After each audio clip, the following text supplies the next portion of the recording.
Can I just say something that makes a good game, a great game, is the feeling you have when it's over. I'm at that feeling right now. Now, Space Marine 2 isn't over. They've got an entire year of content planned for us, literally 4 seasons. But I've hit the 50-hour mark. I've done what I wanted to do. I've beaten the hardest content in the game. I've played around inside of PvP. I've done the campaign. And now I feel empty inside. A very common trait I feel after playing a really good game. And by the way, this is my first Warhammer experience. And so I'm kind of getting hit from all sides here, man. But I want to address many of the questions you have about Space Marines 2. Everything from what is the class system like? How is the campaign? What does the core gameplay feel like? What is the quote-unquote end game? And what's the plan for Space Marines 2? Well, something I want to address before we get into any of those things is that this is not a one and done game. This is not a, hey, I'm gonna go sink 10, 15 hours into the campaign. That's gonna be my experience. I'm gonna drop brother like 1,000 times, and there you go. That's Space Marines 2. Turns out, no, this game has a year of content planned. Matter of fact, it's a year of dense content. Season 2, which is gonna be right here in 2024, which I'm assuming is gonna launch here in October, is gonna include new PvE missions, a difficulty called lethal, and a new enemy type. And this will continue into 2025. Matter of fact, every one of these seasons, get this guys, is bringing a whole new alien race,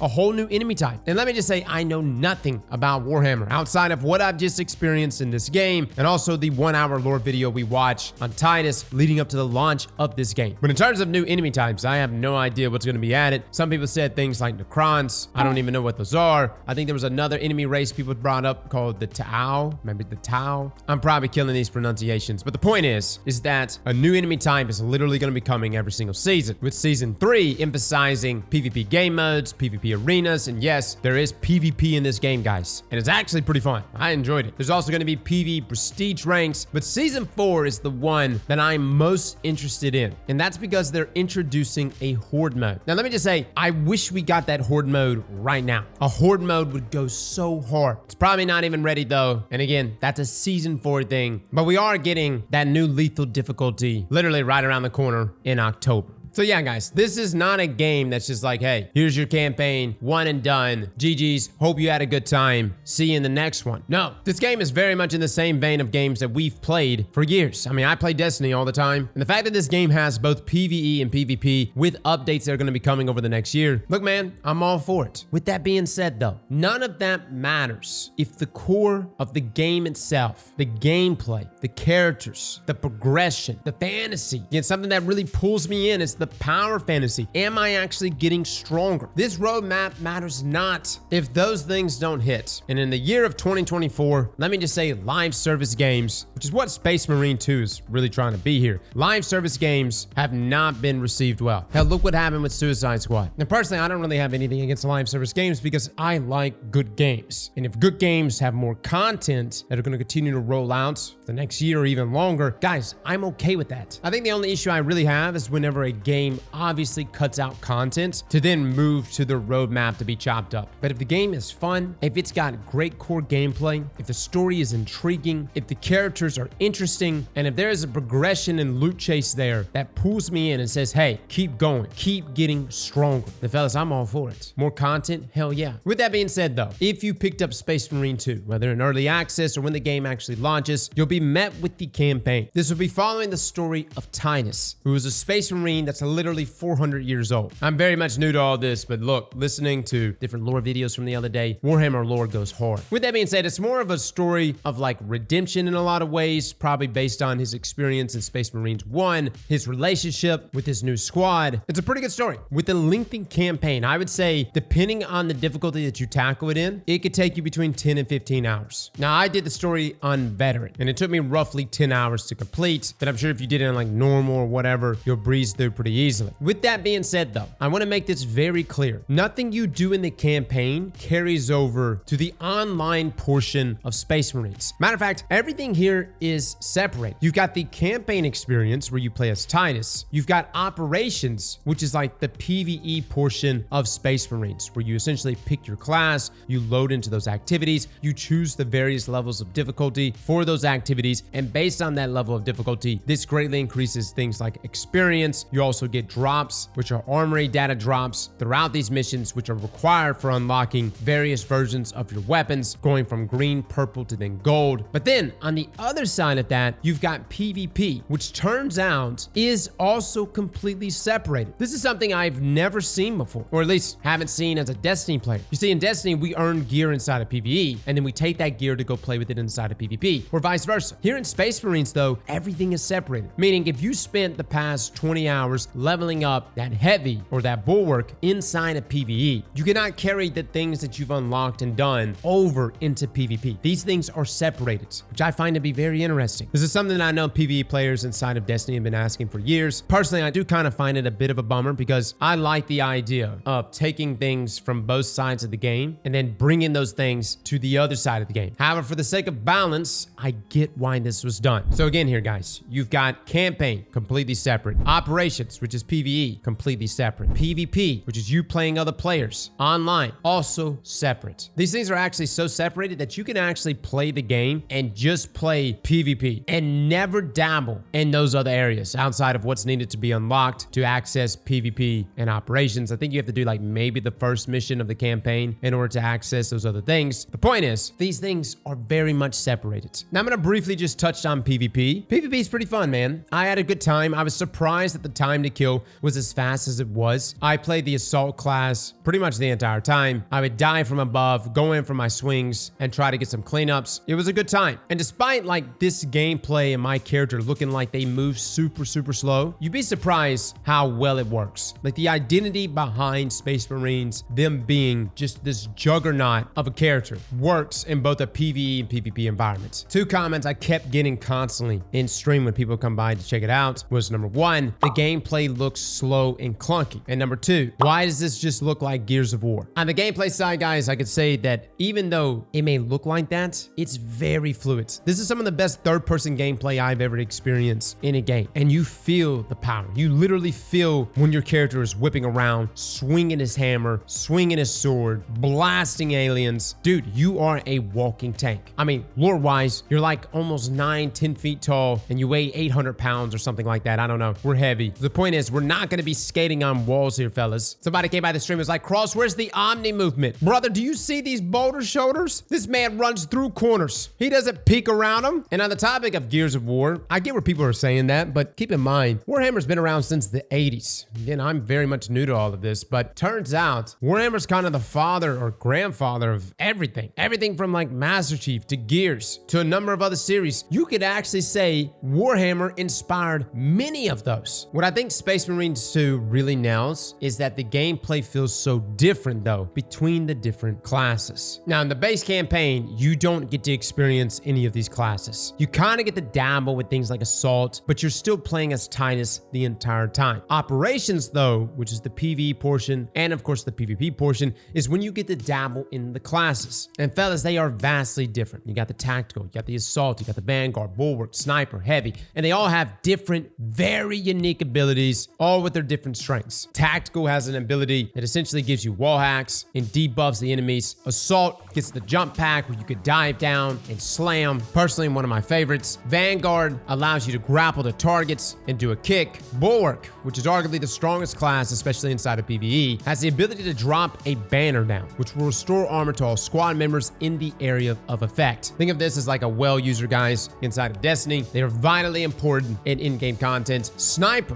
which is so good. Sniper doesn't really do much on its ability side. Yes, you can conceal yourself, aka go invisible, but the damage, man, the damage is insane. Once you fully max out your sniper class, Les was actually playing sniper, you will breeze through enemies even on the hardest difficulties. And then Heavy, which is the class that I spent the most time on, this is your tank class. You create this powerful barrier, you block all range damage, you've got the multi-melta here, and you literally just run in, mowing down everything left and right, and in the process, healing yourself. By far my favorite class. And the reason why leveling these classes are so important is because if you go over here to operations, guys, you have 4 different levels of difficulty. You've got minimum, you've got average, you've got substantial, and you have ruthless. Now, ruthless is what we ended up getting to and what we ended up doing all operations on. At first, it was a struggle. I would say like getting to substantial was a struggle. And then we started hitting ruthless. We got a good squad. Les was playing sniper. I was playing heavy. Monk Mong here was actually playing Bulwark, and we straight up chewed through all 6 operations on Ruthless. Now, I know I'm sounding like I'm flexing right now, but the point I'm trying to make is you reach a certain point with your Space Marine where you become a one-man army. No lie, I felt like I was a one-man army on Heavy. Mong on Banner was constantly throwing down the hills, and Les would instantly drop bosses with his sniper build. You do reach a certain level, guys, with your Space Marine, or even in LFG environments, because I actually joined an LFG group. I was like, okay, can I do an LFG run on Ruthless difficulty and still come out victorious? And we did. It was a bit tougher, but you could do it. Now, it's that process of getting to level 20, 21, 22, where you really start to get the skill unlocks for your perk trees. That process right there is going to be difficult, especially in an LFG environment where there were so many people that didn't know what to do, how to attack certain enemies. I literally joined a Ruthless mission with a level 1 in my squad. And I asked him, I was like, hey, you sure you want to do this? It's going to be a hard mission. He was like, yeah, I'm good. 5 seconds later, down. My man literally was camping out in the grave, dude, from start to finish, and ultimately we ended up failing. Which takes me to the mission structures themselves. Operations are kind of like strikes from Destiny. However, they're very objective based. Yes, getting kills is important, obviously, but it's those objectives that matter the most. And if you lose any of those objectives, that's it. There's no like respawn. There's no like, hey, you could start over here at this checkpoint. No, you just lost all that time. You lost all the potential XP and whatever discoverable armory data that you may have found throughout that mission. You can't take that with you. Kind of like Helldivers 2, you have to successfully complete the mission and pull out and extract that armory data. And that's the data that you need to upgrade your weapons further. The problem is in LFG environments, and yes, this game does have quick match. It has matchmaking. You could join up with a random squad, which I love. I love doing this. I'm just saying from like levels, I would say 1 to 10, 1 to 15.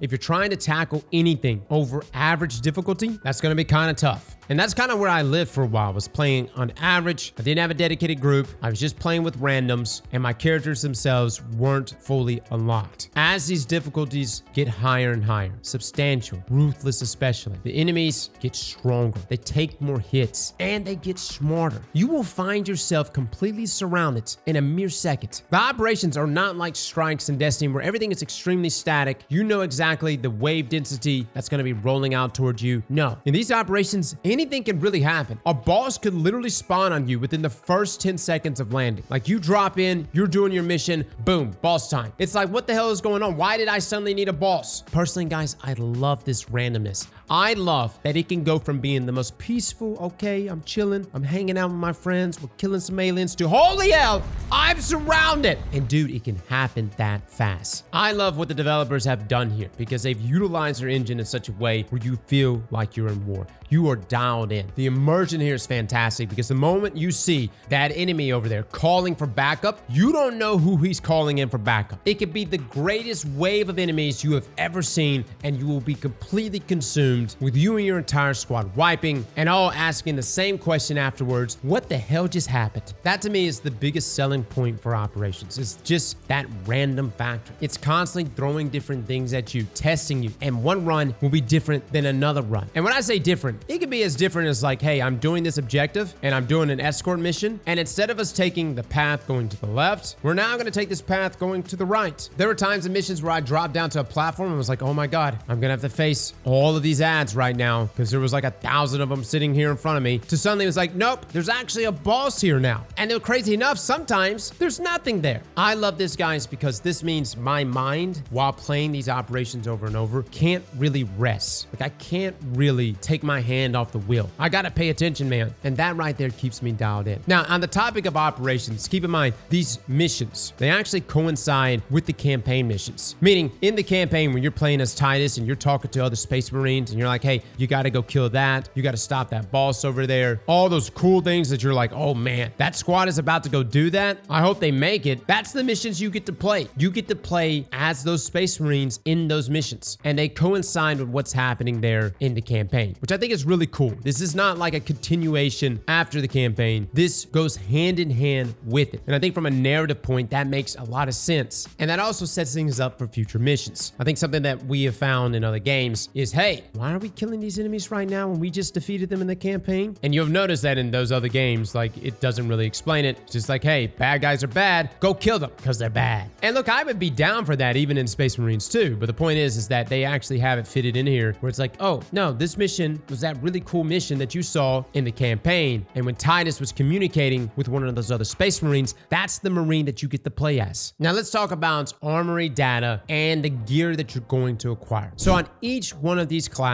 you have an entire perk tree. You also have weapons that are dedicated to that class, and not every class has 2 weapons and a melee like Titus does. That's part of the balancing nature here, guys. Some classes only have 1 weapon and 1 melee weapon. Other classes will have 2, but what you essentially do is you run these various level difficulties of operations. You acquire something in them called armory data, which are these like little skulls that you can pick up, or you can of course kill bosses, which will drop them. And then you go to your versions of those weapons and you're able to unlock each one of these columns. You've got the Master Crafted column, the Artificer, and the Relic column. Relic being your gold there, and what you need is XP to unlock these columns. But then the currency that you acquire throughout all these missions, you spend that to buy that version of the weapon, which will have various different traits from increased damage to maybe decreased accuracy. There's also things that contribute to magazine size, ammo reserves. But it's after you buy that unlock, you'll have the option to master it. Now, when you master it, this is where you can consume one of those armory datas, which is just a way of buying XP. You can either go play with the weapon or you can consume these armory datas. Now, the reason why this is important is because whether or not you do it via XP or armory data, this will give you a mastery point. And it's with that mastery point that you're allowed to go into the perk tree of that individual weapon and unlock various perks for the weapon. Now, let me just say, if you're looking for like power fantasy, there's nothing like super crazy here that's happening with these perk trees. It's not like, hey, okay, I've got a bolt pistol right now, and there's an unlock here that's gonna give it ricochet rounds like Kvalstov in Destiny. No, that's not what you're gonna get here. What you're gonna essentially get is just, hey, this is a magazine bump. You're gonna do more damage against terminates. You're gonna do more headshot damage. You're gonna have less recoil. So stuff that matters, but nothing that changes how the weapon works fundamentally. You're not gonna go from using a weapon in its most base form and then turning it into some unique exotic with the ability to chain lightning with every single shot by the time you get to Relic. That's not what's happening here. However, inside of perk trees, that's where you're able to dial into that power fantasy. Perk tree, guys, has different functions: core, team, gear, and signature. Signature being literally your main ability. For instance, I've got Iron Halo here on heavy. It blocks all incoming range attacks, and I can set it up to do things like do damage over time and anything's close to me. Or the conversion field here, where while Iron Halo is active, all squad members within 100 meters regenerate ability charge 50% faster. There's things like increasing ammo count for my teammates. These are the things that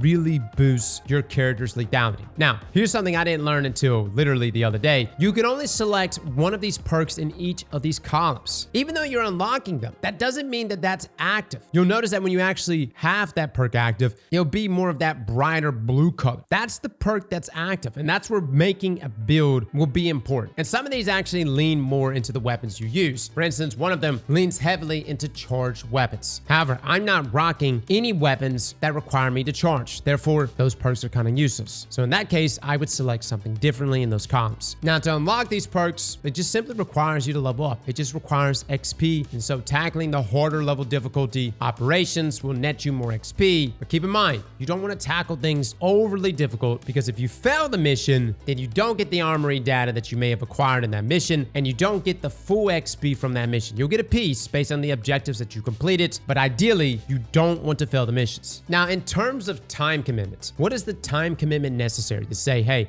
I want to take a character from level 1 to level 25 to fully max out a perk tree? I think it's somewhere between maybe 12, 15 hours. Now, with a dedicated team, you could probably do that in 10 hours, but just jumping into random operations with other folks, yeah, that's going to actually be higher. It's probably going to be somewhere around like 20 hours. It's a grind, fellas. And keep in mind, you're splitting this amongst 6 different classes. So if you're looking to fully upgrade a perk tree on a single class, 15 hours across each class, hell, that's 90 hours right there. That's not even including campaign, dabbling in PvP, or getting lost in the sauce in the drip game, which is, by the way, extremely important. Drip in this game is literally everything. I make fun of drip inside of other games. In this game, though, drip is literally everything. And we'll get to that in just a moment. But the time commitment here to fully upgrade each one of these classes is quite lengthy. Now, I will say you don't have to fully max max out all of these classes. But I would suggest having at least 2 leveled up. And that's because, again, you cannot all go in there with the same class. If you join an LFG group, you load up into matchmaking, and someone is already rocking Assault and you're an Assault main, you need another class. So I definitely suggest, if you're going to commit to this game, maxing out 2 different classes. The power fantasy, though, here, guys, in my opinion, is well worth it. Now, this takes me to the drip game. Our drip in this game is insane. Every one of these classes have a unique look to them that fits into the style of their armor, and they get progressively sexier and sexier the more operations you do. Essentially, play the game more, get better looking gear. Now, there is DLC armor that you can get, but I've noticed that the DLC armor, at least on heavy, you can't change the paint, which is a big bummer. So I actually ended up just committing to just leveling up my other armor sets. But the armor gets so much better, guys. You see it there, your most basic blue stuff. You're like, okay, yeah, you look cool, I suppose. But then you look at this, and shabam! And the more stuff you have on you, the better. You want everything. You want the skulls, the tassels, the chains. You want to be a walking Spirit Halloween store. And that right there, that's the flex. People look at you and go, oh my God, this man has been slaying. As much as I just talked about the 15-hour grind to getting all the unlocks for a single part tree,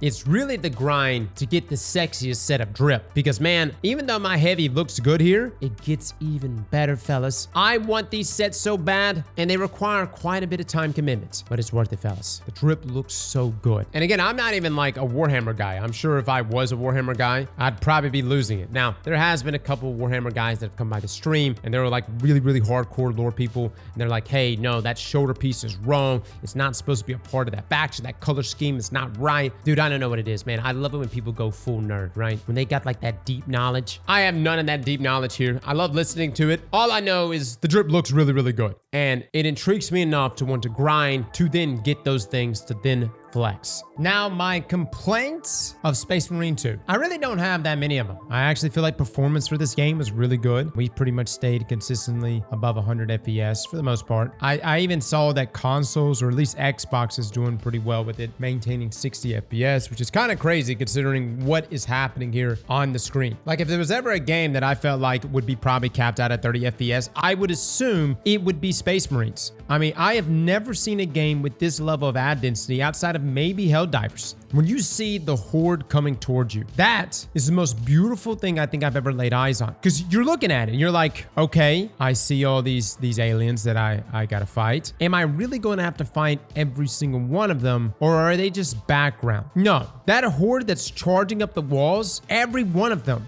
are enemies coded to take you on. So it's amazing to me that this game even runs as well as it runs. However, I do find the servers, and again, this is just early access. We're not even into the main game yet. So I'm assuming there's going to be an even bigger influx of players once the game or the base game drops. I find loading in with the team, at least Friday and Saturday, just had so many problems. I would load in with the team. Sometimes we would get halfway through an operation. We would get kicked, or even just in there trying to find someone to match with. And here's the thing. What would normally happen is someone would in fact be in my team. We would have matched, but it would sit there and take forever to finally get them into my team. And so that was the issue that I found with jumping in and out of matches, to the point where it was like, all right, I'm gonna have to wait 5, maybe 10 minutes at a time to get a full squad. Now, beautifully, if you cannot find 2 other people to play with, that's okay. The game will actually give you 2 bot players. And can I just say here, guys, the bot players in some cases are better than real players. I hate to say it, fellas, but the bots, clutch. They always get the reses. They tank like mad. Yes, there are some bosses that they just absolutely suck dealing with, but for the most part, they do really, really good. So good that I wish I could manually select bots only. And maybe there is a setting for that, but I have not found it. The only time I've been able to get just bots only was day 2. The servers kind of went down for a bit, and during that time frame, I was playing like an offline mode. And yes, the game does allow for offline mode. I got to do it, which is great. And even better because I have bots with me who don't throw. I just wish there was a way to manually set that and literally just roll with bots. Now, you can load into an operation. Yes, you can load in with bots, but as soon as someone pops up that's available to join your operation, they will join you and take the place of that bot, which is good from a co-op perspective. I get it, but you're going to experience it too, guys. You're going to be like, wow, I would rather just take the bot bulwark versus this other guy who keeps throwing. Now, complaint number 2. no field of view slider. Now this kind of falls into the performance here. I'm actually surprised, at least for PC players, we don't have a field of view slider. I don't know if they're ever going to add that. You've probably noticed it. We're like literally right here behind our Space Marine the entire time. And look, I think Astartes are sexy. I love looking at them, but I would also love to just kind of back the camera up to kind of take in more of my surroundings. Now, there could be two reasons for this, both viable. One is, of course, performance. If we back up that field of view, that puts more stress on your system, more things happening on your screen. Definitely not something I think consoles could pull off. That would probably only be a PC thing. And number two, having just this narrow window to look through. You know, I'm thinking this is somewhere around like 80 field of view, maybe 85. Having just that field of view means you don't have the ability to see all the way around you. And look, I'm not even like one that needs 120 field of view. I don't need to see everything around me like I'm Sid, but I do like somewhere around 100, maybe 105 field of view. I think it makes the game feel a lot better because when you do zoom in so much, that actually makes the game feel clunkier because you're zoomed in, you're very focused on that one spot. And these Space Marines are big, man. They take up a lot of the screen. Now, they're sexy to look at, but it does take up a lot. And if you had a way to back that off, again, a field of view slider would be really nice for that. Now, my final complaint really, again, kind of just boils down to servers. I did play a few PvP matches. My only issue I had in PvP was the lag is pretty high. People be jumping around all over the place. I would actually have desync issues where I would go in for the assault slam and it would like take a second before it would connect. Again, I don't necessarily see myself playing PvP long-term for this game. To me, I treat this more of like a PvE game. Yes, I know they've got PvP maps coming, new game modes, all that stuff, and that's really, really cool.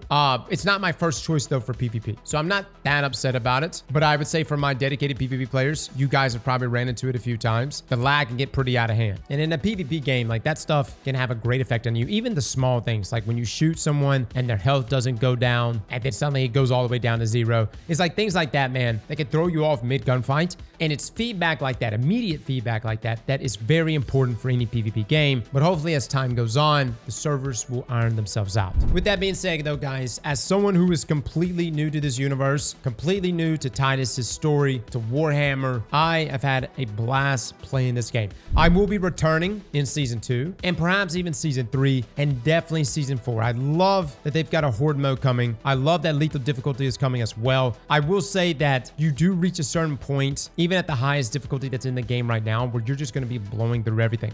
You will get that level of strong, which is good. But that also means that lethal difficulty is going to have to present something worth going after. And I'm really curious to know what exactly are they going to do there? Because if it's just like, okay, we're going to make the enemies take 8 shots instead of 5 or 6, I'm just going to be like, okay. And that's what I've kind of noticed from the 3rd level difficulty to the 4th level difficulty is that enemies just got tankier. And look, we've seen this inside of Destiny, right? I would love it though if they do kick up the ad density more, if they get it even more random from enemy spawns to suddenly being surrounded to really putting you in tight situations. And then on the other side of things, with lethal difficulty coming, is there going to be something beyond Relic? Because, you know, a huge reason why I'm doing the higher difficulty operations is because I'm getting these Relic armory components. I'm wanting to unlock the best versions of my weapons. Lethal difficulty, is it just going to be an extra difficulty here just for the sake of saying, yeah, I did it? Or is there going to be a rarity beyond Relic? Now, if they don't do that, they definitely need to have some really cool drip that's tied to lethal difficulty. And I don't really know what's going on here because like right under it in season 2, you've got Dark Angels, you got Champion Pack, Cosmetic Pack, Weapon Skin Pack. Okay, that seems to be more in line with just what's happening with the season pass. But if there's like some like super disgusting looking drip that's only acquirable via lethal difficulty, then that means something. That's prestige. Currently right now, like the sexiest drip you can get in the game really just requires you to do multiple operations. It doesn't require you to do the hardest operations. There's nothing there that says, yeah, hey, you got to do not only 35 operations, but 15 of them needs to be the highest difficulty. So you can go in there and literally just run the easiest difficulty operations and get the sexiest drip. And listen, to my Warhammer fans, maybe you're completely fine with this. I just mean from my perspective, from my background, you know, having something to rep that's prestigious means something. Having that rare emblem or that set of drip that's only acquirable in in-game content. I think that's really important to providing the reason to chase that aspirational content. And hopefully we get that in season 2. For me personally though here guys, I will be returning to this game to check out all the new content. This is a game I'll be coming back to. It's been a very, very fun ride. I've enjoyed it. I hope you guys enjoy it as well. It's a brutal, brutal game, man. Like as I'm playing it, there are times after like, I don't know, 10, 12 hours of streaming, I get off it. I'm like, damn, that was dark. Like, it's not one of those games you come out of like Final Fantasy 14, like MMORPGs or like Minecraft or something like that, where it's like cutesy and stuff, or Power World, where you're like, oh, look at my cute bunny outfit. I'm feeding my animals here at my base. And you kind of have like this rosy gaming experience. This is not that experience. This is dark. This is grueling, bloody, with little to no happy endings. It's kind of like Helldivers in a lot of ways, but Helldivers had like that very over-the-top meme approach, which made it feel light on the feet. Space Marine 2, no, you're not getting that. Like this stuff gets dark, man. But at the same time, that's part of its appeal. Now, is this game going to be able to keep up with some of the other live service games? We'll see. I think what it really boils down to, just like any other game in this genre, is can you feed the player base? That's it, man. And that may require you to be a little more flexible.